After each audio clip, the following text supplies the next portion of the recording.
దేవునికి మహిమ కలుగునుగాక. మరి రోజు మైరన్ యొక్క పుట్టినరోజును బట్టి మనం అందరం ఇక్కడ కలిసి దేవుణ్ణి ఆరాధించడానికి దేవుడిచ్చిన మహాకృపను బట్టి దేవునికి మహిమ చెల్లిస్తున్నాను. ఈ సందర్భంలో ఒక చిన్న వాక్య భాగాన్ని మనం చదువుకుని ధ్యానం చేద్దాం. ఆదికాండము 12వ అధ్యాయం 2వ వచనాన్ని మనం చదువుకుందాం. నిన్ను గొప్ప జనముగా చేసి నిన్ను ఆశీర్వదించి నీ నామమును గొప్ప చేయుదును, నీవు ఆశీర్వాదముగా నుందువు. మనం చదువుకున్న ఈ యొక్క వచన భాగంలో దేవుడు అబ్రహాముతో మాట్లాడుతున్నటువంటి మాటలు ఇక్కడ వ్రాయబడ్డాయి. దేవుడు ఆయనకి చేసినటువంటి ఒక వాగ్దానం, నీవు ఆశీర్వాదముగా నుందువు అన్న ఒక మాట అబ్రహాముకి దేవుడు వాగ్దానం చేశాడు. ఆ మాట మీద ఈరోజు కొద్దిసేపు మనం దృష్టి పెడదాం. ఎందుకు అనంటే ప్రతి మానవుని జీవితంలో లేదా మన జీవితంలోనైనా మన పిల్లల జీవితంలోనైనా ఈ మాట దేవుని యొక్క చిత్తముగా మనం భావించి దాన్ని మన జీవితంలో నెరవేర్పును చూడగలిగేటువంటి స్థితికి మన జీవితాలు వర్ధిల్లగలగాలి. దేవుడు భూమి మీద ఒక క్రైస్తవుని పెట్టాడు అని అంటే దాని వెనకాల ఒక శ్రేష్టమైనటువంటి కారణము ఖచ్చితంగా ఉంటుంది. ఆ కారణం ఏంటి అని అంటే నీవు ఆశీర్వాదముగా నుందువు. ప్రతి విశ్వాసి, చిన్నపిల్లలైనా రేపు వారి భవిష్యత్తులోకి వచ్చినప్పుడు కానివ్వండి, లేదా ఇప్పుడు ఎదిగిన వారమైన మనమైన సమాజంలో అలాగే కుటుంబంలో కూడా ఇతరులకు ఆశీర్వాదకరంగా ఉండాలి అనేది దేవుని యొక్క ప్రాముఖ్యమైనటువంటి ఆలోచన. ఎందుకనంటే ఒక భక్తుడు ఒక కొటేషన్ చెప్పాడు, బిల్లీ గ్రాహం గారు అని చెప్పి ఆయన ఒక కొటేషన్ చెప్పాడు అన్నమాట. ఏంటనంటే, if wealth is lost you nothing last. అంటే నీకున్న ఆస్తిని ఐశ్వర్యమును నువ్వు కోల్పోయినట్లయితే నువ్వేమీ నష్టపోయినట్లేం కాదు. సహజంగా మనం దాన్ని నష్టంగా భావిస్తాం. యోబు జీవితంలో ఈ సూత్రమును అక్షరాల యోబు నెరవేరుస్తాడు. అన్ని పోయా యోబు దగ్గర, సమస్తమును ఆయన కోల్పోయాడు. ఆ టైంలో యోబు ఒక్క మాట కూడా దేవునికి వ్యతిరేకంగా ఏది మాట్లాడలేదట. యెహోవా ఇచ్చెను, యెహోవా తీసుకొని పోయాను. ఎందుకనంటే ఆస్తి ఐశ్వర్యమును ఆయన కోల్పోయినప్పటికీ కూడా నేను నష్టపోయాను అనే భావన యోబు జీవితంలో రాలేదు. అందుకే యోబు ఒక్క మాట కూడా దేవునికి వ్యతిరేకంగా మాట్లాడలేదు. అందుకే బిల్లీ గ్రాహం గారు అంటాడు ఏంటంటే, if wealth is lost nothing is lost. నువ్వేం నష్టపోయినట్టు కాదు. If health is lost, health అనంటే ఆరోగ్యం, if health is lost something is lost. కొంచెం నువ్వేదో నష్టపోయినట్లే. ఆరోగ్యం కూడా చాలా ప్రాముఖ్యమైనదే. ఒక విధంగా మనం చెప్పాలంటే అది ఆస్తితో సమానమైనదన్నమాట. అయితే ఆరోగ్యాన్ని మనం ఏమైనా కోల్పోయామనుకోండి, మన జీవితంలో కొద్దిగా నష్టపోయినట్లే. కానీ ఆయన ఏమంటాడంటే, when a character is lost all is lost అని అంటాడు. ఒక ప్రవర్తన నీవు కోల్పోయినట్లయితే నీ జీవితంలో నువ్వు సమస్తమును కోల్పోయినట్లే అని చెప్తాడు అన్నమాట. అంటే దేవుని యొక్క చిత్తము మనమేమో అందరికీ ఆశీర్వాదకరంగా నిలబడాలి అని.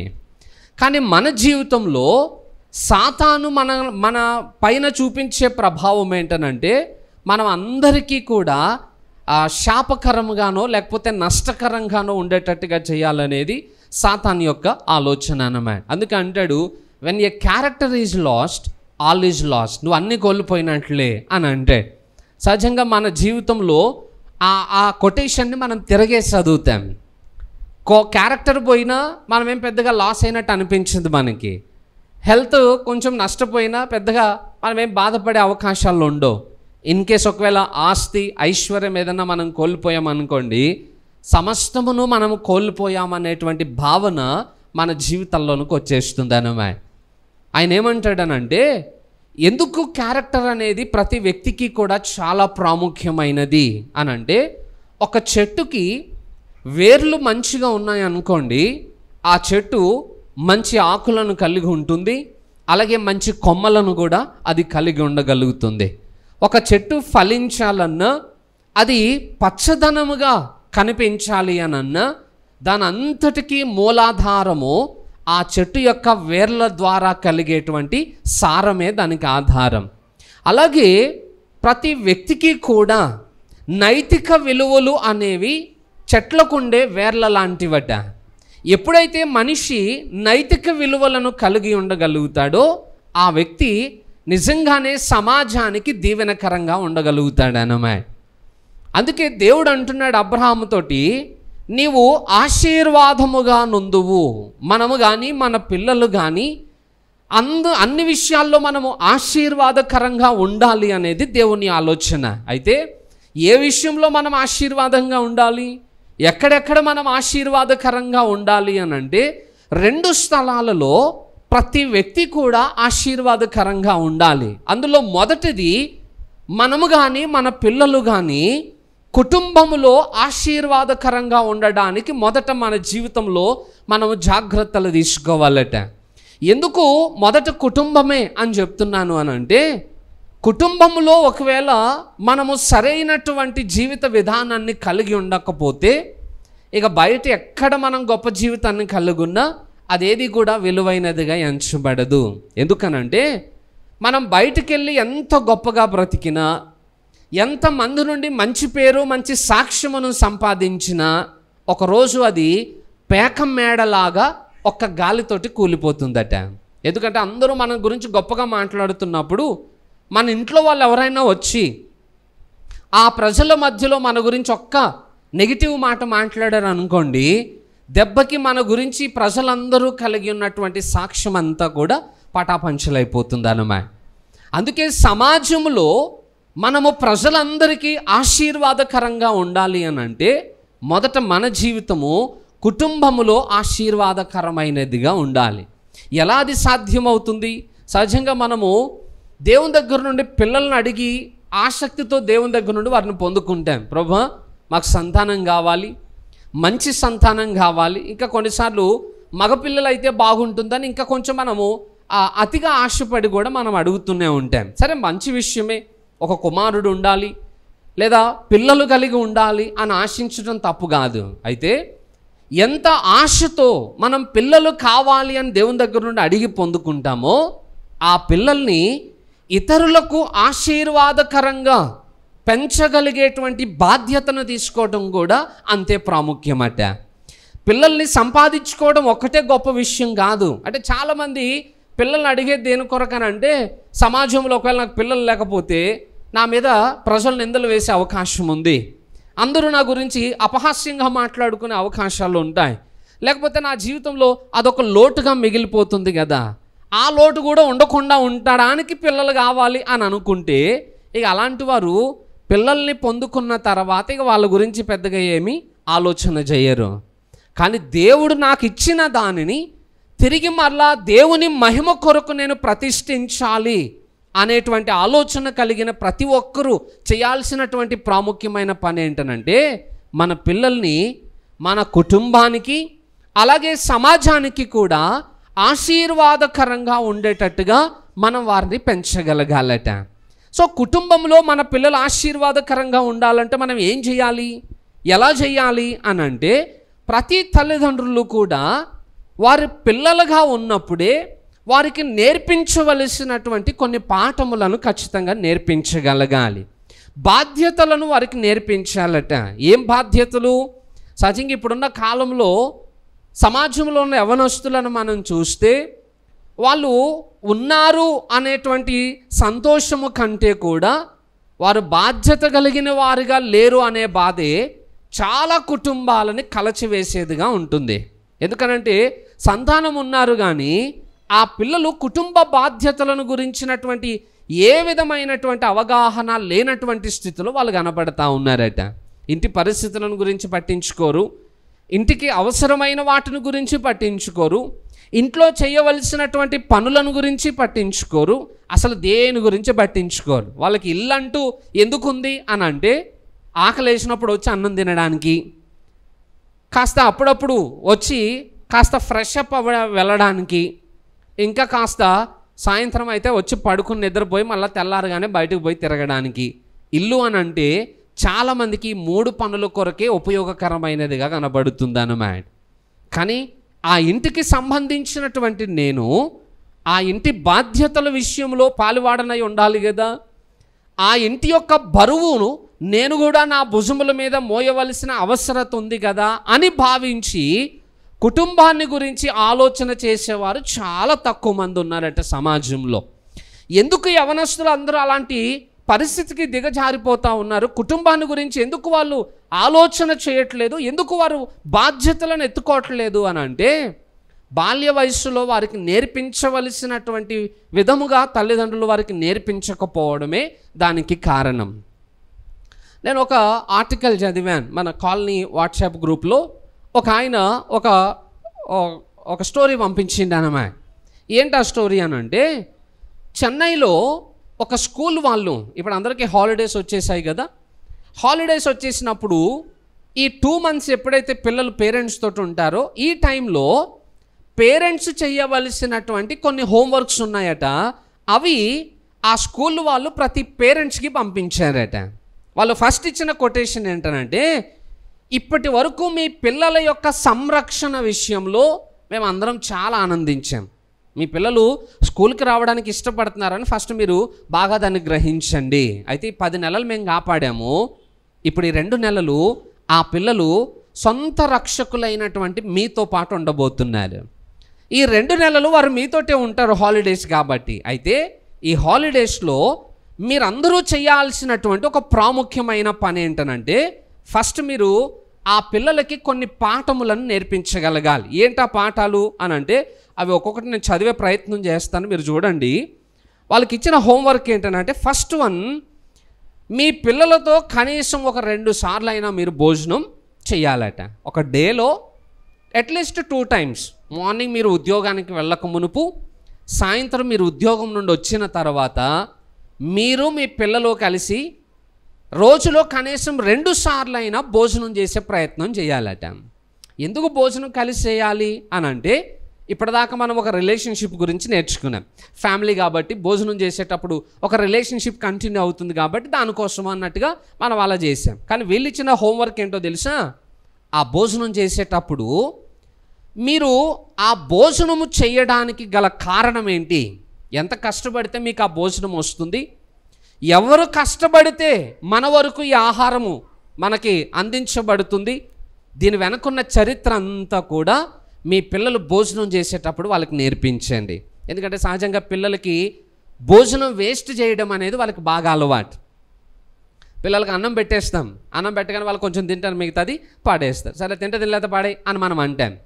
ఇప్పుడు అదే అలవాటు వాళ్ళకి నేర్పించామనుకోండి, ఫ్యూచర్లో కూడా ఆ భోజనం యొక్క విలువేంటో వాళ్ళకి తెలియదు. మీకు అర్థమవుతుందో లేదో, సమాజంలో ఇప్పుడు భోజనానికి సంబంధించినటువంటి కరువులు ఏర్పడే పరిస్థితులు వచ్చేస్తున్నాయి. ఎక్కడ చూసినా పంట పొలాలు తగ్గిపోతూ ఉన్నాయి, కన్స్ట్రక్షన్స్ ఎక్కువైపోతూ ఉన్నాయి. కొన్ని రోజులకి ఆహారము కరువైపోయే పరిస్థితుల్లో సమాజము వెళ్ళబోతుంది అన్నమాట. ఆల్రెడీ కొన్ని ప్రాంతాల్లో మొత్తం చెరువులన్నీ పూర్తి చేసి కన్స్ట్రక్షన్ చేసేయడంతో నీళ్ళ కరువు వచ్చేసింది. మీరు బెంగళూరుకి అట్లా వెళ్ళారనుకోండి, ఎక్కడైనా నీళ్ళు రోడ్ల మీద పారుతూ ఉంటే ఆ ఇంటి వాళ్ళ మీద గవర్నమెంట్ కేసు వేస్తూ ఉంది, ఫైన్ చేస్తూ ఉన్నారనమాట. అంత నీళ్ళ కరువు వచ్చేసింది. మన రీసెంట్గా నేను ఒక ఆర్టికల్ చదివాను ఏంటంటే, ఈవెన్ హైదరాబాద్లో కూడా భవిష్యత్తులో అదే పరిస్థితి రాబోతుందట. దాని కొరకు జిహెచ్ఎంసి వాళ్ళు ఒక కండిషన్ పెట్టారట. ఏ ఇంటి ముందైతే ఎక్కువగా నీళ్లు ఫ్లో అవుతున్నటువంటి వీడియో వాళ్ళు ఫుటేజెస్ కనబడతాయో ఆ ఇంటి వారికి, ఆ ఓనర్స్కి 5,000 రూపాయలు ఫైన్ వేస్తున్నారట. సీక్రెట్గా వాళ్ళు ఫోటోలు తీసుకెళ్ళిపోయి బిల్లు పంపిస్తున్నారట. ఎందుకనంటే రేపు హైదరాబాద్కు కూడా నీళ్ళ కరువు రాబోతుంది, ఇప్పటి నుండి జాగ్రత్తగా పడకపోతే నష్టపోతామా అని. ఫ్యూచర్లో ఆహారపు యొక్క కొరత కూడా రాబోతుంది అన్నమాట. సో ఆహారాన్ని వేస్ట్ చేయడం కంటే దాన్ని జాగ్రత్తగా వినియోగించుకోవడం మనం పిల్లలకి నేర్పించగలగాలి. అలా నేర్పించకపోతే చాలా విషయాల్లో నష్టపోతామట. భోజన విషయంలో నష్టపోతాం, దాన్ని కొనుక్కునే ఫైనాన్షియల్ ఆ విషయంలో మనం నష్టపోతాం. అందుకే ఒక రైతు కష్టపడి ఎంత కష్టపడి భోజనాన్ని మన కొరకు సిద్ధపరుస్తున్నాడో ఆ విలువలు మీరు వారికి తెలియజేస్తే తప్ప మీ పిల్లలకి మనీ మేనేజ్మెంట్ అనేది రాదు అని చెప్పి వాళ్ళు ఒక హోంవర్క్ ఇచ్చారట. రెండో హోంవర్క్ ఏంటో తెలుసా? తిన్న తర్వాత వాళ్ళ ప్లేట్లు వాళ్ళే కడుక్కునే ప్రయత్నం చేయనివ్వండి. సహజంగా వాళ్ళు ఏమన్నా నీళ్ళ దగ్గరికి వెళ్తున్నారు అనుకోండి, ఏయ్ బట్టలు తడుపుకోకు, నేను అడుగుతలే అనండి. వాళ్ళు ఏదైనా చిన్న చిన్న పనులు చేస్తున్నారు అనుకోండి, ఉద్ధరించేవాళ్ళు చాలు కానీ లేకు నేను చేసుకుంటానని అంటాం. ఎప్పుడైతే మనం ఇలా ప్రవర్తించటం మొదలు పెడతామో ఇక మన పిల్లలకి పనే అలవాటు కాదు. మనం ఏమనుకుంటాం, వాళ్ళు పెద్ద అయిన తర్వాత పనులు చేపిద్దాం అనుకోండి. పెద్ద అయిన తర్వాత మీకు ఎందుకు దొరుకుతారు వాళ్ళు? ఇప్పటి నుండి నేర్పిస్తేనే రేపు పెద్ద అయిన తర్వాత మీకు అందుబాటులో ఉండి మీకు సహకరించగలుగుతారు. బైబిల్లో రాయబడి ఉందిగా, బాలుడు నడవవలసిన త్రోవ. పెద్దవాడైన తర్వాత కాదు, ఇప్పుడు నేర్చుకున్నవి పెద్ద అయిన తర్వాత అప్లై చేస్తారు, కానీ నేర్పించవలసిన టైం ఇదే. అందుకే మనం ఏం చేస్తామనంటే మన పిల్లల్ని ఏం చేయలేం. కొన్నిసార్లు ఎడ్యుకేషన్ పర్పస్లో ఇక పనులు వద్దులు, నువ్వు చదువు మీద దృష్టి పెట్టు, ఇంటి పనులు ఏమైనా ఉంటే నేను చూసుకుంటాను అని అంటాను. ఎవరు జరగొడుతున్నారు పిల్లల్ని? పని చేయనివ్వకుండా మనమే పాడు చేసుకుంటున్నాం.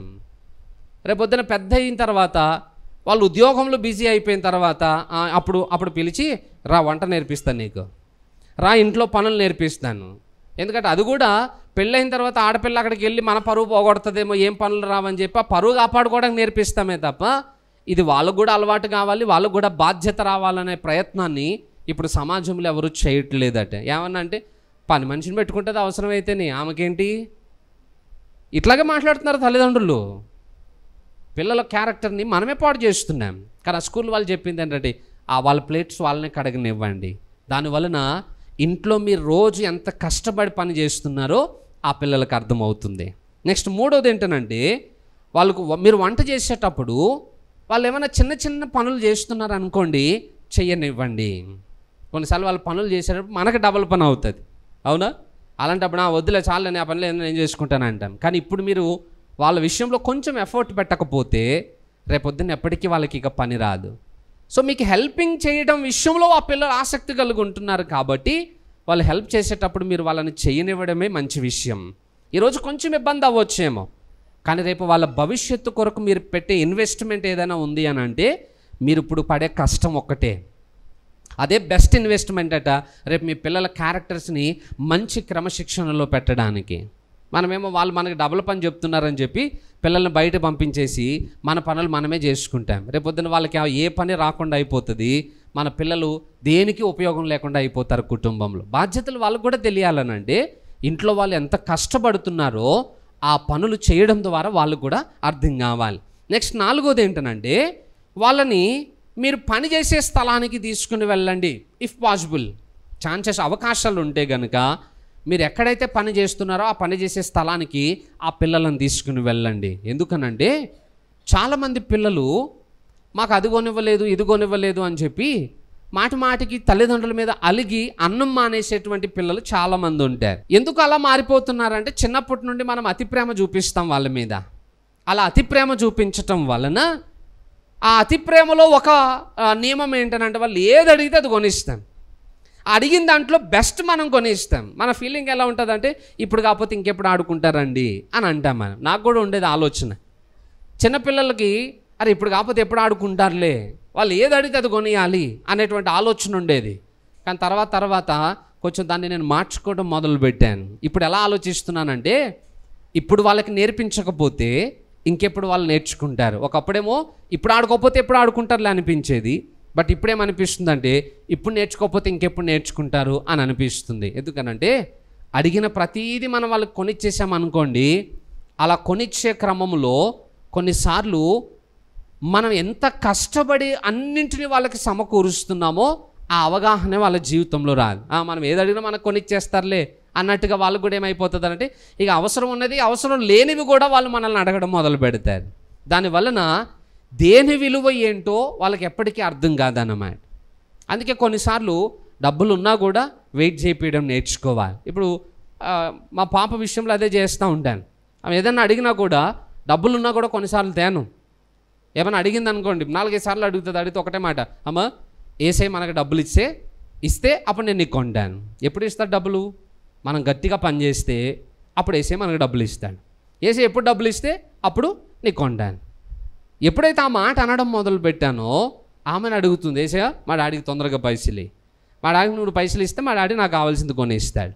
ఇప్పుడు వాయిదాలు వేయడం ఎప్పుడైతే అలవాటు అవుతుందో వాళ్ళకు కూడా కొంచెం నేచర్ మారడం మొదలు పెట్టింది అన్నమాట. ఓకే పైసలు లేవు కాబట్టి కొనివ్వలేదు, పైసలు వస్తే మనకు అన్నీ కొనేస్తారు. సో ఎప్పుడైతే ఈ నేచర్ వాళ్ళ జీవితంలో మార్చడం మనం ప్రయత్నం చేయగలుగుతామో రేపు వాళ్ళకు కూడా బాధ్యతలు వస్తాయి. అరే నా తల్లిదండ్రులు ఏది చేసినా నాకు బెస్ట్ చేయగలుగుతారు. ఇఫ్ ఇన్ కేస్ ఏదన్నా నాకు కొనివ్వలేదు అని అంటే వాళ్ళకి ఏదో కష్టమై నాకు కొనివ్వలేదన్న అవగాహన వాళ్ళకి రావాలి. లేకపోతే మా డాడీ మా మమ్మీ నేను ఏం అడిగినా నాకు కొనియట్లేదు అని బయటకు వెళ్ళి వాళ్ళే మన మీద చెడు ప్రచారం చేసే అవకాశాలు కూడా ఉండగలుగుతాయి. అలాంటి పరిస్థితి రాకుండా ఉండాలంటే మీ పిల్లలకి మీరు ఎంత కష్టపడుతున్నారో వారికి అవగాహన రావాలి అని చెప్పి ఆ స్కూల్ వాళ్ళకు హోంవర్క్ ఇచ్చారట. ఇలా చెప్పుకుంటూ పోతే చాలా ఉన్నాయి. మీ పిల్లల్ని బయటికి వెళ్ళి ఆడనివ్వండి, చిన్న చిన్న దెబ్బలు తగిలితే తగలనివ్వండి, వాళ్ళ బట్టలు మురికి అయిపోతుంటే అవ్వనివ్వండి, ఏం కాదు అని అన్నారు. సహజంగా మన పిల్లలు బయటికి వెళ్ళి ఆడుతున్నప్పుడు ఏదైనా చిన్న దెబ్బ తగలగానే మన ప్రాణం విలవిల్లాడిపోతుంది.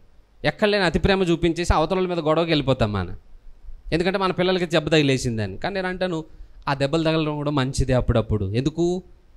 దానివలన వాళ్ళు కొంచెం స్ట్రాంగ్ అవ్వడం నేర్చుకుంటారట.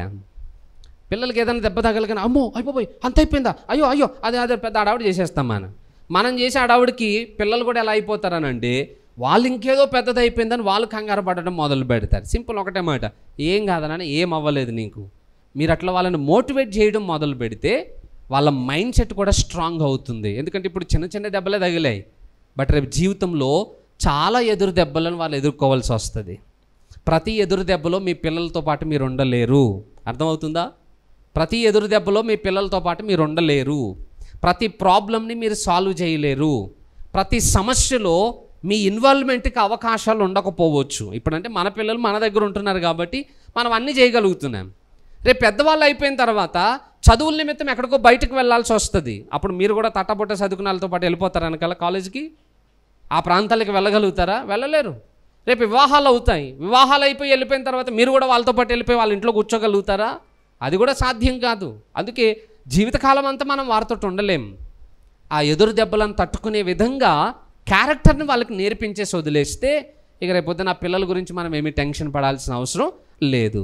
ఆ స్కూల్ వాళ్ళు తల్లిదండ్రులకు ఇచ్చిన హోంవర్క్స్ అన్నమాట. ఇవన్నీ మీరు చేయగలిగితే ఆ తర్వాత మీ పిల్లల జీవితాన్ని మీరు గమనించి చూడండి, ఖచ్చితంగా మీ పిల్లల జీవితాల్లో మీరు మార్పును చూడగలుగుతారు అని చెప్పి ఆ చెన్నైలో ఉన్న స్కూల్ వాళ్ళు తల్లిదండ్రులకి హోంవర్క్ ఇచ్చారు. నేను అంటాను ఆ హోంవర్క్ వాళ్ళకే కాదు, ఇది మనకు కూడా ఉపయోగపడుతుందేమో ఆలోచన చేయండి. ఎందుకంటే ఇన్ కేస్ ఇప్పటి వరకు మనం కూడా ఇలాంటి వేటిలో కూడా మన పిల్లల్ని ఆ పద్ధతిలో లేదా ఆ మార్గంలో మనం పెంచిన వాళ్ళం కాదు. తల్లిదండ్రులుగా అందరికీ ప్రేమ ఉంటుంది పిల్లల మీద, కానీ ఆ ప్రేమ వారి భవిష్యత్తును నాశనం చేసేదిగా ఉండొద్దు, వాళ్ళ సామర్థ్యాన్ని అణిచివేసేదిగా ఉండొద్దు, వాళ్ళని చేతగాని వారిగా మార్చేసేదిగా ఉండొద్దు. ప్రేమ వారి జీవితాల్ని బాగు చేసేదిగా ఉండగలగాలంటే అలా ఉండాలి అని అంటే తల్లిదండ్రులు ఇప్పటి నుండి వారి పిల్లల పట్ల జాగ్రత్త తీసుకోకపోతే అది సాధ్యం కాదు. ఇవన్నీ ఎప్పుడైతే పిల్లలు నేర్చుకోగలుగుతారో ఖచ్చితంగా కుటుంబ బాధ్యతల విషయంలో వాళ్ళకు కూడా జ్ఞానం పెరగగలుగుతుంది. అప్పుడు ఏది చేయాలో ఏది చేయకూడదో, ఏది కొనాలో ఏది కొనకూడదో, ఏది అవసరమో ఏది అవసరం లేదో అవగాహన వాళ్ళ జీవితాల్లో కూడా వస్తే అట్టి అవగాహన కలిగినటువంటి పిల్లలు ఇంట్లో ఉన్నారనుకోండి, ఆ కుటుంబం ఎంత దీవించబడుతుందో ఆలోచన చేయండి. అర్థమవుతుందా నేను చెప్పే మాటలు? అందుకే బాధ్యతలు కలిగినటువంటి పిల్లల కుటుంబంలో ఉండడం కుటుంబానికి చాలా ఆశీర్వాదకరం. నెక్స్ట్ రెండోది ఏంటనంటే తల్లిదండ్రులను చూడగలిగేటువంటి పిల్లలుగా మన పిల్లల్ని పెంచడం కూడా చాలా ప్రాముఖ్యం. పిల్లల్ని మనం చూస్తున్నాం, కానీ రేపు పొద్దున మనకి అవసాన కాలం వచ్చినప్పుడు మన వృద్ధాప్యమై కొంచెం మనకి బలం ఉడికిపోయి మనం ఇంకేం పని చేయలేని ఆ టైంలో ఇప్పుడున్న పిల్లలు ఎలాగ అయిపోయారంటే మా తల్లిదండ్రులతో మాకేం ఉపయోగం లేదనుకున్నారనుకోండి, తీసుకెళ్ళి అనాథాశ్రమంలో పాడేస్తున్నారంట. పెన్షన్లు వచ్చేంతవరకు తల్లిదండ్రులను ఇంట్లో పెట్టుకుంటున్నారట పిల్లలు. గవర్నమెంట్ ఎప్పుడైతే పెన్షన్ ఆపేస్తుందో ఇక వీళ్ళతో మనకేం పని లేదు కాబట్టి వీళ్ళని తీసుకెళ్ళి అనాథాశ్రమంలో పాడేను, వీళ్ళకి సేవ ఎవరు చేస్తాడులే అనేటువంటి పరిస్థితికి ఈరోజు పిల్లలు వచ్చేసారట. నేను అంటాను రేపు మనకి వృద్ధాప్యం వస్తుంది, మనకి బలం ఉడికిపోయేటువంటి పరిస్థితులు వస్తాయి.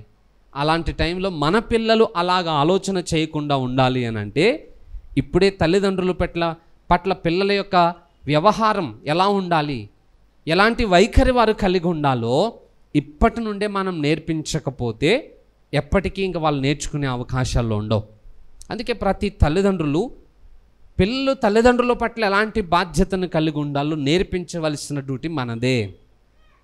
ఇప్పుడు మనం నేర్పించలేదనుకోండి, ఇంకెప్పటికీ వారు నేర్చుకోలేరు. ఈరోజు సమాజంలో చాలామంది తల్లిదండ్రులు, 100% మంది తల్లిదండ్రులు వాళ్ళు కలిగి ఉన్నటువంటి ఆవేదనల్లో ఇది కూడా ఒకటి. మా పిల్లలు మమ్మల్ని చూడట్లేదు. కనీసం వాళ్ళు పడుతున్న కష్టాన్ని చూడరు, వాళ్ళు పడుతున్న ఇబ్బందిని చూడరు, వాళ్ళకున్న పరిస్థితులను చూడరు, ఎలాంటి ఇబ్బందులను ఎదుర్కొంటున్నారో వాళ్ళకి అర్థం కాదు, ఏమీ ఆలోచన చేయరు. పైగా ఉల్టా వాళ్ళ మీద కోపగించుకుని వాళ్ళని ఇబ్బందులు పెట్టే ప్రయత్నాలు చేయడమే తప్ప వాళ్ళ ఇబ్బందులలో వాళ్ళకి చేదోడుగా ఉండేటువంటి ప్రయత్నాలు ఈనాటి కాలపు పిల్లల హృదయాల్లో లేనే లేవు. ఎందుకు అలాంటివి లేవు?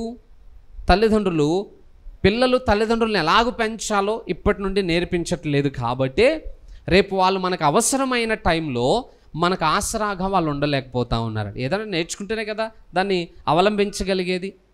మరి వాళ్ళు నేర్చుకోవాలంటే తల్లిదండ్రులే నేర్పించాలి కదా. మరి నేర్పించకపోతే వాళ్ళు ఎలా నేర్చుకుంటారు? నేర్చుకోకపోతే రేపు మనల్ని ఎలా వాళ్ళు చూడగలుగుతారు? రేపు మనం కూడా అనాథాశ్రమం చూసుకోవాల్సి వస్తుంది. ఆ పరిస్థితి వచ్చిందనంటే మన కుటుంబం మనం ఫెయిల్ అయిపోయినట్లే. మనం పిల్లలు మన కుటుంబానికి ఆశీర్వాదకరంగా ఉండనట్లే. దేవుడు ఆశ ఏంటి? మనము ఆశీర్వాదకరంగా ఉండాలి అని. మరి ఇంట్లో మన పిల్లలు మనల్ని చూడకపోతే ఇక వాళ్ళు మనకి ఏం ఆశీర్వాదకరంగా ఉన్నట్లు? నైతిక విలువ కదా, కనీసం బాధ్యత కదా తల్లిదండ్రులను చూడడం. వాళ్ళకి బంగారం ఇవ్వాల్సిన అవసరం లేదు, విమానాల్లో తిప్పాల్సిన అవసరం లేదు, ఏసీ బిల్డింగుల్లో పెట్టాల్సిన అవసరం కూడా లేదు. కాస్త వాళ్ళ మీద ప్రేమ చూపించి, వాళ్ళ కడుపు నిండా భోజనం పెట్టి, వాళ్ళ మీద కాస్త ప్రేమను చూపించే పిల్లలు ఉంటే ఆ కుటుంబం నిజంగా గొప్ప ఐశ్వర్యవంతమైన కుటుంబము అని నేను అనుకుంటాను. ఒకవేళ అది మిస్ అయిపోయింది అనుకోండి, ఇక ఆ ఇంట్లో ఎంత ఐశ్వర్యం ఉన్నా అది ఎందుకు పనికిరానిది అనేది నా ఉద్దేశం అన్నమాట. అందుకే పిల్లలు తల్లిదండ్రుల విషయంలో ఆశీర్వాదకరంగా ఉండాలంటే అవి కూడా మనం ఇప్పటి నుండే నేర్పించే ప్రయత్నం మనం చేయగలగాలి. నెక్స్ట్ మూడో విషయం ఏంటంటే పరిస్థితులను అర్థం చేసుకునే పిల్లలు ఉండడం కూడా ఆశీర్వాదకరం. మన ఇంటి పరిస్థితులు ఏంటో మన పిల్లలకి అర్థమైతే ఆటోమేటిక్గా వాళ్ళ నేచర్ కూడా మారుతుందట. ఈనాటి కాలంలో పరిస్థితులను అర్థం చేసుకునే పిల్లలు లేరు. వాళ్ళే కొన్ని అనవసరమైన పరిస్థితులను కల్పించేటువంటి పిల్లలుగా మారిపోతున్నారు. దయచేసి ఆ వైఖరిని కూడా మనం, అందుకే ప్రతి పిల్లలకి కూడా మన కష్టం ఏంటో, మన అవసరాలు ఏంటో, మనకున్న సమస్యలు ఏంటో వాళ్ళకి చెప్పడం మనం అలవాటు చేసుకోవాలి. మనం ఏమంటామంటే మనం ఎంత కష్టపడుతున్నాం మన పిల్లలకు తెలియకుండా పెంచాలి అని అనుకుంటాం. అదే మన బుద్ధిహీనత. అసలు మనం ఏదో అది గొప్ప క్యారెక్టర్ అనుకుంటాం, అదేదో గొప్ప తల్లిదండ్రుల భావన అని అనుకుంటాం. నేను అంటాను అక్కడనే మనం ఫెయిల్ అవుతున్నాం, అక్కడనే మనం పొరపాటు స్టెప్ వేస్తున్నాం. అసలు మనం ఎంత ఇబ్బందులను ఎదుర్కొంటున్నామో, మనం ఎన్ని పరిస్థితులను ఎదుర్కొంటూ మన జీవితాన్ని, కుటుంబాన్ని కొనసాగిస్తున్నామో మన పిల్లలకు అర్థం కావాలి. మన పరిస్థితులు వాళ్ళకి అర్థమయ్యాయి అనుకోండి, రేపు వాళ్ళ యొక్క ఆలోచన విధానం కూడా ఆటోమేటిక్గా మార్పు చెందుతుంది. వాళ్ళకి ఏం పరిస్థితులు అర్థం కాకపోతే అనవసరమైన ఆలోచనలను వస్తాయి వాళ్ళ జీవితంలో. అవే వాళ్ళ భవిష్యత్తును అంతటినీ పాడు చేస్తున్నాయి. అంటే పరిస్థితులు అర్థం చేసుకునే పిల్లలు ఎంతమంది ఉన్నారు ఇప్పుడు సమాజంలోనూ, కుటుంబాల్లో ఆలోచన చేయండి. మీకు తెలిసిన వాళ్ళలో, మీ బంధువుల్లో కానీ, మీకు తెలిసిన నైబర్స్లో కానీ, మీ స్నేహితుల కుటుంబాల్లో కానీ మా పిల్లలు మా పరిస్థితులను బాగా అర్థం చేసుకుంటారని చెప్పే తల్లిదండ్రులు ఎవరైనా ఉన్నారా? పిల్లల గురించిన సాక్ష్యాలు, అసలు మా పిల్లలకి ఏం తెలియదండి అనేటువంటి మాటలు చెప్పే తల్లిదండ్రులు ఉన్నారే తప్ప మా పరిస్థితులు అన్నింటినీ వాళ్ళు అర్థం చేసుకోగలుగుతారనేటువంటి ఆ పిల్లలు కలిగిన కుటుంబాలు ఎక్కడైనా ఉన్నాయా? అలా లేకపోతే కుటుంబాలు నష్టపోయినట్లే. అందుకే మన పిల్లలు మన కుటుంబానికి మొదట ఆశీర్వాదకరంగా ఉంటే అప్పుడు సమాజానికి వాళ్ళు ఆశీర్వాదకరంగా ఉంటారు. రెండింటిలోనూ వాళ్ళు ఆశీర్వాదంగా ఉండాలి, రెండింటిలోనూ వాళ్ళు ఆశీర్వాదంగా ఉండాలి. ఏ ఒక్కటి మిస్ అయినా మళ్ళీ అది అసంపూర్ణమైన కార్యమే. కుటుంబంలో అద్భుతంగా ఉండి బయట ఎవరికి ఉపయోగకరంగా లేడనుకోండి, అది నష్టమే. మన పిల్లలు ఊరంతా ఉద్ధరించి వచ్చి ఇంట్లో ఏం బాధ్యతలు తెలుసుకోకుండా ఉన్నారనుకోండి, అది నష్టమే. కుటుంబానికి ఆశీర్వాదంగా ఉండాలి, అట్లానే సమాజానికి కూడా వాళ్ళు ఆశీర్వాదకరంగా ఉండాలి. ఎందుకంటే తర్వాత వచనాల్లో దేవుడు అబ్రహాముతో మాట్లాడతాడు, నిన్ను బట్టి భూమి మీద ఉన్న సమస్త వంశములు దీవించబడతాయి అని అన్నాడు. అంటే అబ్రహాము కేవలం తన ఇంటి వరకే ఆశీర్వాదమా, లేకపోతే భూమి అంతటికీ ఆశీర్వాదకరంగా ఉండాలనేదా దేవుని ఆలోచన? నిన్ను బట్టి భూమి మీద ఉన్న సమస్త వంశములు దీవించబడతాయి అంటే అబ్రహాం ఒక్కడే సృష్టి మొత్తానికి ఆశీర్వాదకరంగా ఉండబోతున్నాడట భవిష్యత్తులో. అంటే దేవుని ఆలోచన ఏంటంటే అబ్రహాము సమాజానికి కూడా దీవెనకరంగా ఉండాలి. ఎలా అంటే ఇప్పుడున్న మన పిల్లలు సమాజానికి ఎంతవరకు దీవెనకరంగా ఉన్నారో ఆలోచన చేయండి. సమాజానికి దీవెనకరంగా ఉండాలంటే కొన్ని నేర్చుకోవలసినటువంటి విషయాలు వారు నేర్చుకోవాలి. ఇతరులను ఎలా గౌరవించాలో నేర్చుకోవాలి మన పిల్లలు. వాళ్ళు అలా నేర్చుకోవాలనంటే ఫస్ట్ మనం నేర్పించే ప్రయత్నం చేయాలి. మనం ఇతరులకి గౌరవం ఇవ్వకుండా మాట్లాడామనుకోండి, ఆటోమేటిక్గా మన పిల్లలు కూడా అలాంటి వైఖరి నేర్చుకుంటారు. అందుకే కదా ద్వితీయోపదేశ కాండంలో 6వ అధ్యాయంలో దేవుడు చాలా స్పష్టంగా చెప్తాడు, నీవు నీ కుమారులకు నా ఆజ్ఞలను అభ్యసింపజేయాలి. ప్రతి ఆజ్ఞను నువ్వు అభ్యసింపజేయాలి. దేవుడు బైబిల్లో ఏవేవి ఆజ్ఞలు అయితే ఇచ్చాడో అవన్నీ కూడా ఇజ్రాయేలీలు తమ పిల్లలకి అభ్యసింపచేయాలట. ఎప్పుడెప్పుడు? కూర్చున్నప్పుడు, లేచినప్పుడు, పండుకున్నప్పుడు, బయటకు వెళ్ళేటప్పుడు, తిరిగి లోపలికి వచ్చేటప్పుడు, భోజనం చేసేటప్పుడు, నిద్రపోయేటప్పుడు. అంటే ఇంకెప్పుడు నేర్పిస్తూనే ఉండాలి. సహజంగా మనం ఇలాంటి ప్రయత్నం దేంట్లో చేస్తామో తెలుసా? స్కూల్కి సంబంధించిన ఎడ్యుకేషన్ విషయంలో ఇలాంటివి చేస్తాం. వాళ్ళు ఖాళీ కూర్చున్నాడు అనుకోండి, చదువుకున్నావా అని అంట. ఇంట్లో మంచం మీద పడుకుని దొలుతున్నాడు అనుకోండి, ఇంక చదవా అని అడుగుతా. కాసేపు ఏమైనా ఫోన్ వాడుతున్నాడు అనుకోండి, ఇంకెప్పుడు ఫోన్ అయినా ఇంక చదువు మీద దృష్టి పెట్టవా? ఏది తీసుకొచ్చినా చదువు చదువు చదువు చదువు చదువు చదువు చదువు. ఇంక జీవితంలో చదువు తప్ప ఇంకేం పెట్టం మనం, ప్రెజర్ అన్నమాట. ఏమన్నా జీవితకాలం అంతా చదువుతూనే ఉంటాడు, చదువే నేర్పిస్తారు. మరి నైతిక విలువలు ఎప్పుడు నేర్పించాలి మీరు? అవి ఎప్పుడు ఉపయోగపడతాయి? ఉత్తి సెక్యులర్ ఎడ్యుకేషన్ ఒక్కటే పిల్లల భవిష్యత్తును బాగు చేయదు.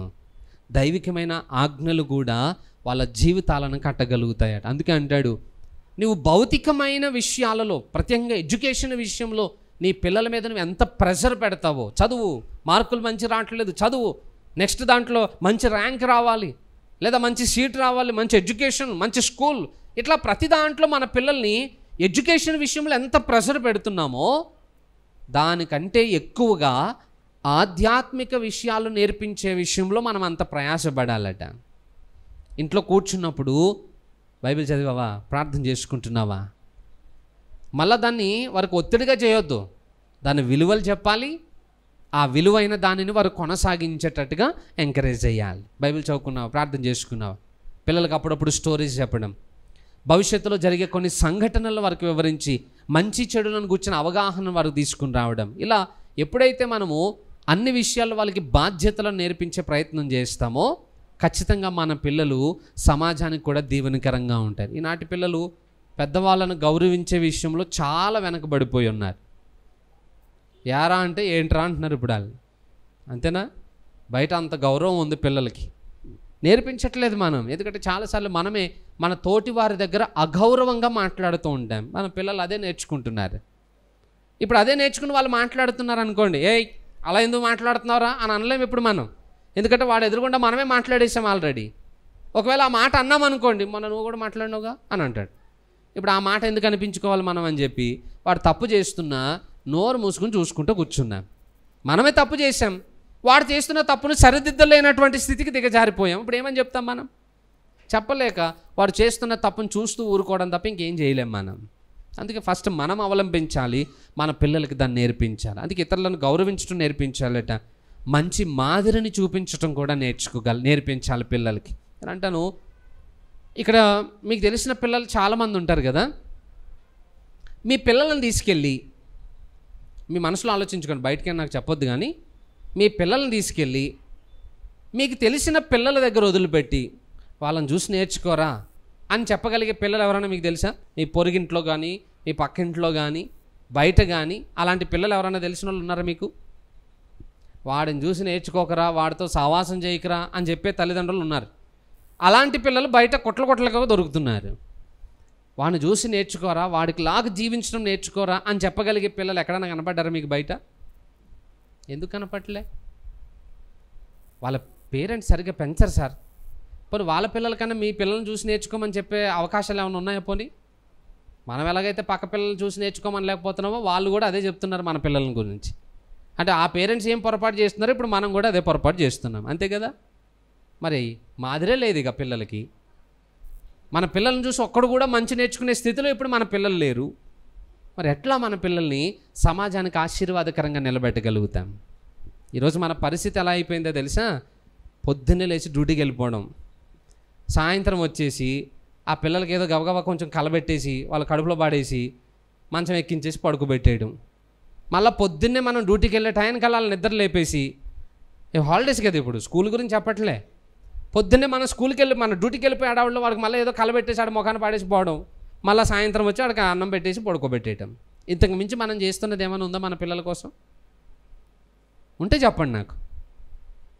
కనీసం వాళ్ళని కూర్చోబెట్టి మంచి చెడు చెప్పే లక్షణాలు కానీ, దినమంతా వాళ్ళు ఏం చేస్తున్నారో ఏం నేర్చుకుంటున్నారో తెలుసుకునే ప్రయత్నాలు కానీ, రోజంతట్లో వాళ్ళు ఎలాంటి మాటలు మాట్లాడుతున్నారో కనీసం దాన్ని గ్రహించే ప్రయత్నం కానీ ఏ తల్లిదండ్రులైనా చేస్తున్నారా? ఎవరు చేయట్లే. మన పిల్లలు బాగానే ఆడుకుంటున్నారులే, మనం లేకపోయినా పర్వాలేదు, మన డ్యూటీకి ఏం డిస్టర్బ్ కావట్లేదు, ఇలాంటి ఆలోచనలే ఉంటున్నాయి తప్ప దినమంతట్లో మన పిల్లలు ఏం నేర్చుకుంటున్నారు, ఎలా ప్రవర్తిస్తున్నారు, వాళ్ళ మీద ఏం ప్రభావం పడుతుంది, అసలు రేపు వాళ్ళ భవిష్యత్తు ఏమైపోతుంది, దీని గురించిన ఏం ఆలోచనలు ఏ తల్లిదండ్రులకు లేవు. బట్టలు కొంటున్నాం, భోజనం పెడుతున్నాం, స్కూల్కి పంపిస్తున్నాం, ఇదే గొప్ప భాగ్యం, ఇదే గొప్ప బాధ్యత అని తల్లిదండ్రులు సంబరపడుతున్నారే తప్ప వాళ్ళ క్యారెక్టర్ లాస్ అయిపోతున్నారు పిల్లలు. దాన్ని ఏం చేస్తే వాళ్ళని మంచి మార్గంలో నడిపించగలుగుతామనే ఆలోచన లేదు. మరి ఇప్పుడు మన పిల్లలే మంచి మార్గంలో లేకపోతే రేపు సమాజం వాళ్ళని చూసి ఎలా మార్గం నేర్చుకోగలుగుతుంది, వాళ్ళని చూసి ఎలా మంచి నేర్చుకోగలుగుతారు, మన పిల్లలు సమాజానికి ఎలా దీవెనకరంగా ఉండగలుగుతారు? మన పిల్లలు నెక్స్ట్ తరానికి దీవెనకరంగా లేకపోతే చర్చ్ ఫెయిల్ అయిపోయినట్లే. అర్థమవుతుందా? చర్చ్ ఫెయిల్ అయిపోయినట్లే. మన పిల్లలు కనుక ఇంకొక తరానికి దీవెనకరంగా లేకపోతే పరిచర్య ఫెయిల్ అయిపోయినట్లే. అంతే కదా మరి. సంఘం ఇంక ఉండే ఉపయోగం ఏముంది? వెలగాల్సిన దీపం వెలగకపోతే ఏం ఉపయోగం లేనట్లే. సంఘము సమాజానికి దీవెనకరంగా ఉండకపోతే కూడా సంఘం ఉండే ఉపయోగం లేనట్లే. అందుకే ప్రతి తల్లిదండ్రులు ఇంకొక తరం గురించిన జాగ్రత్తను కలిగి పిల్లల్ని పెంచకపోతే ఖచ్చితంగా మనం నష్టపోయినట్లే. అందుకే మన పిల్లలు సమాజానికి మాదిరికరంగా ఉండేటట్టుగా చూసుకోవాలి. ఇలా చెప్పుకుంటూ పోతే చాలా ఉన్నాయి. ఒక్కటి మాట చెప్తున్నాను, మన పిల్లలు సమాజానికి ఆశీర్వాదకరంగా ఉండాలంటే వాళ్ళు దేవుని గూర్చి సమాజానికి చెప్పగలిగే విధంగా మన పిల్లల్ని పెంచగలగాలట. అర్థమవుతుందా? ఏం చెప్పినా చెప్పకపోయినా పర్వాలేదు, కానీ కనీసం దేవుని గురించి 2 మాటలు తోటి పిల్లలకి చెప్పగలిగే రీతిలో మన పిల్లల్ని మనం పెంచడం నేర్చుకోగలగాలి. సహజంగా ఇలాంటివన్నీ పాస్టర్స్ ఫ్యామిలీలోనే చూస్తాం. పాస్టర్ పిల్లలే సండే స్కూల్ చేయడం, వాళ్ళే కార్యక్రమాలు నడిపించడం, అక్కడ వరకే చూస్తాం. కానీ సంఘంలో పిల్లలు చాలామంది అలాంటి వాటికి దూరంగా ఉంటున్న పరిస్థితులే కనబడతా ఉన్నాయి. అంటాను, పాస్టర్ల పిల్లలకి అదేమి దేవుడు బాండ్ రాసి పెట్టలేదు, వాళ్ళే నేర్పించాలని. అది ప్రతి తల్లిదండ్రుల బాధ్యత, ప్రతి ఒక్కరి పిల్లలు చేయాల్సినటువంటి పని అది. మన పిల్లలు సమాజానికి దేవుని గురించి పరిచయం చేయటం. ఇవేవి లేకపోతే మన జీవితంలో మనము నష్టపోయిన వారం అవుతాం. దయచేసి ఈరోజు ఒక్క విషయాన్ని మనం బాగా గుర్తుపెట్టుకోండి. మనము సమాజానికి ఆశీర్వాదకరంగా ఉండడానికి దేవుడు మనల్ని పిలుచుకున్నాడు. మన పిల్లలు కూడా సమాజానికి ఆశీర్వాదకరంగా ఉండాలి. మనం ఉంటే మన పిల్లలు కూడా ఆటోమేటిక్గా ఉంటారు. అలా లేకపోతే మనం తల్లిదండ్రులుగా ఫెయిల్ అయిపోయినట్లే. కాబట్టి మన పిల్లలు సమాజానికి, కుటుంబానికి దీవెనకరంగా ఉండటానికి ఏవి నేర్పించి వాళ్ళని పెంచితే వారి జీవితాలు దీవించబడతాయో, వారిని బట్టి మనం దీవించబడతామో వాటిని వాళ్ళకి నేర్పించే ప్రయత్నం మనం చేద్దాం. అర్థమవుతుందా? కుటుంబంలో వాళ్ళు దీవెనకరంగా ఉండాలి, సమాజంలో దీవెనకరంగా ఉండాలి. ఆలోచన చేయండి. ఇప్పుడు ఒక 50 మంది పిల్లలు ఉన్నారు అనుకోండి, పాడైపోయిన పిల్లలు ఎక్కువ ఉన్నారు. బూతులు మాట్లాడేటోళ్ళు, అనవసరమైన అలవాట్లు కలిగిన వాళ్ళు, కలహాలు పెట్టుకునేటోళ్ళు, ఇలాంటి వాళ్ళు ఎక్కువ అయిపోయారు. అదే ప్లేస్లో మన పిల్లలు మంచి ప్రవర్తన కలిగిన వారే కాలనీలో తిరుగుతుంటే కాలనీ అట్మాస్ఫియర్ ఆలోచన చేయండి, కాలనీ యొక్క భవిష్యత్తును ఆలోచన చేయండి. మన వాళ్ళు అక్కడ ఉండట్లేదు కాబట్టి వాళ్ళందరూ అలాంటి పరిస్థితుల్లోకి వెళ్ళిపోయారు. అదే ప్లేస్లో మన పిల్లలు ఉంటే కాలనీ ఎంత దీవించబడేది. మరి మన పిల్లలు అక్కడ ఉండాలంటే మనం నేర్పించాలి కదా. మనమేమో ఒరే నాన్న బయటికి వెళ్ళక పాడైపోతాం, వాళ్ళతో స్నేహం చేయక చెడిపోతాం.